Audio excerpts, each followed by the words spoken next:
আসসালামু আলাইকুম। সবাই কেমন আছেন? দেখুন না, রাত ফেরিয়ে নতুন ভোর এলো। চারদিকে পাখির কি কলরব। এই কলরবে আছে কিছু ব্যর্থতা, আবার আছে কিছু সফলতা। পাখি মানেই বোবা। বোবাদের বাসা বোঝার মতো ক্ষমতা কারো নেই, একমাত্র উপরওয়ালা ছাড়া। তেমনি এমন কিছু মানুষ আছে যারা বেঁচে থেকেও জীবন্ত লাশের মতো।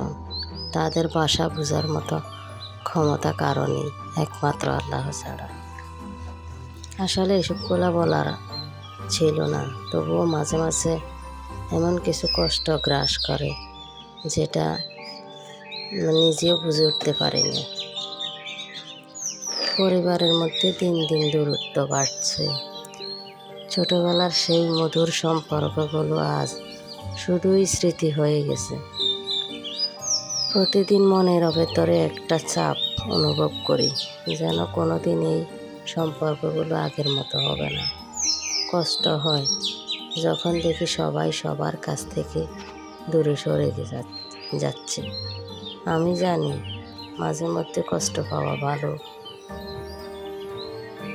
কারণ কষ্ট মানুষকে বাস্তবতা শেখায়, ম্যাচিউর বানায়, যে কোনো পরিস্থিতি মনের জোর বাড়ায়, একা বাঁচতে শেখায় এবং আপন মানুষগুলো চেনায়।